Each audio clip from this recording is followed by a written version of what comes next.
The Galactic Council had many rules about human interactions with other species.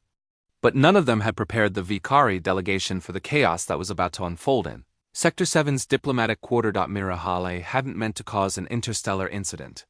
She was simply a maintenance engineer aboard the Horizon's Edge, a human-operated trading vessel that regularly docked at the Council's neutral station.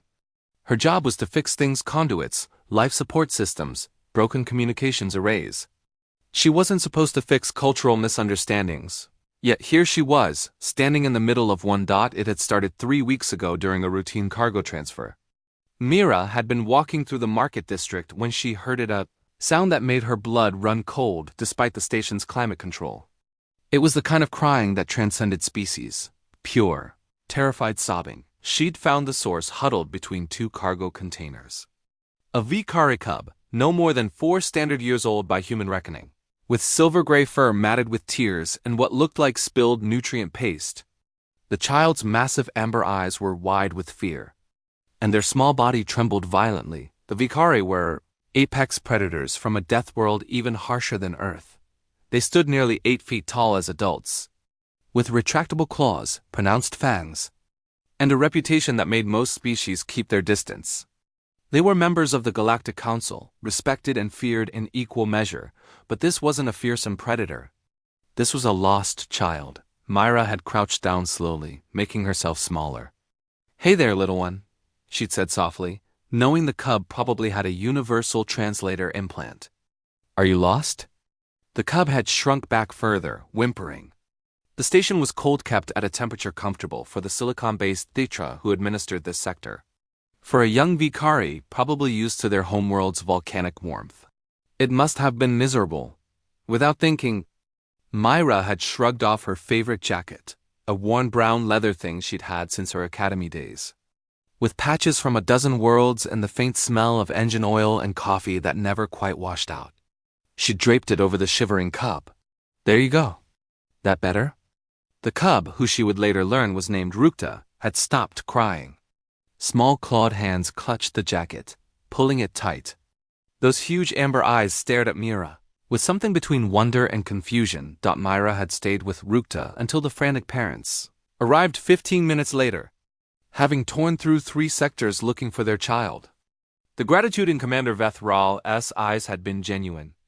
Even if the large male Vicari had looked like he could snap Mira in half without effort, she'd expected that to be the end of it. She'd been very wrong, Engineer Hale. "You are requested in Conference Room 7, her cum chirped 2 days later, by the Vicari delegation. "It's urgent." Myra had arrived to find not just Rukta's parents, but what appeared to be half the Vicari diplomatic staff. And there in the middle of them all sat Rukta, still wearing her jacket. "Miss Hale," Commander Vethral had begun, his translator rendering his growling speech into perfect English. "We have a situation." The situation, as it turned out, was that Rukta refused to take off the jacket. Not for baths. Not for sleep.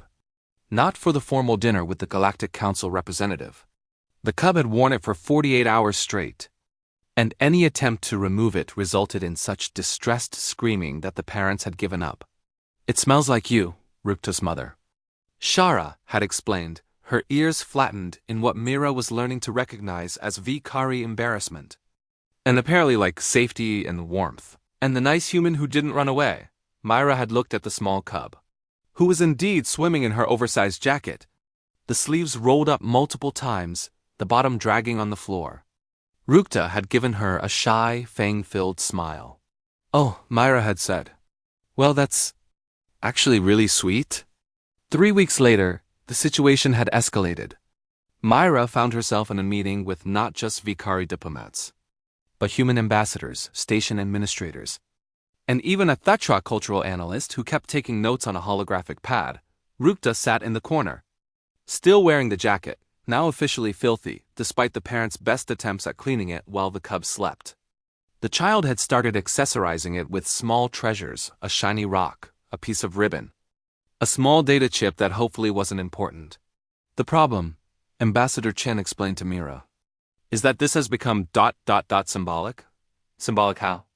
Mara asked. "Other species are watching," Chen continued. "A human showed kindness to a Vicari child without hesitation. A species known for being territorial and dangerous. And you didn't even flinch. Commander Vithero growled softly, which his translator rendered as a chuckle. Most species cross to the other side of the corridor when they see Vicari cubs. They fear we will consider proximity to our young as a threat. But you? He gestured at Myra.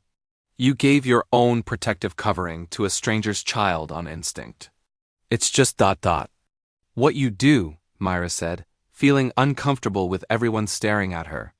The kid was cold and scared. I had a jacket. Basic math.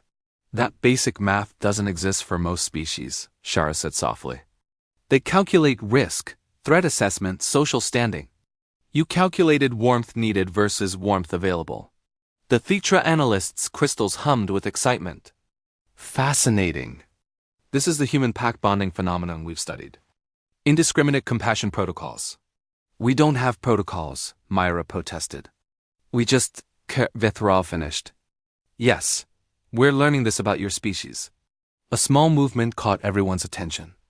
Rukta had stood up and walked over to Mira, still wrapped in the battered jacket. The cub held out a small clawed hand, in which rested a Vicari family medallion, the kind that marked pack membership. Rukta asked us to give you this, Shara translated. Though her translator had conveyed the words. You are pack now. Jacket family. Myra felt her throat tighten. She took the medallion, its weight surprising in her palm. Can I? Mira gestured at the jacket. Can I at least wash it for you, kiddo? Rukta A's ears flattened, and a small whine escaped their throat. Okay, no washing, Myra said quickly, then smiled. But maybe I could give you some patches to add to it? Make it properly yours? The cub's eyes went wide with excitement. And suddenly, Myra had an armful of enthusiastic Vicari child, all claws carefully retracted. Purring loudly enough to vibrate her rib cage.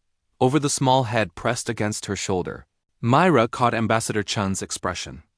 The older woman was smiling. What? Mira asked. That's why they asked us to join the council, Chun said quietly. Not because we're the strongest or the smartest.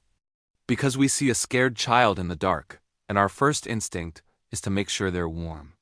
Commander Vethral nodded slowly. The galaxy has many warriors, Engineer Hale. But protectors? Those are rare. As Myra held the small cub who'd claimed her jacket and her heart, she realized something. Humanity's greatest weapon wasn't their adaptability, or their persistence, or even their creativity. It was their inability to walk past someone who needed help, even if that someone had claws.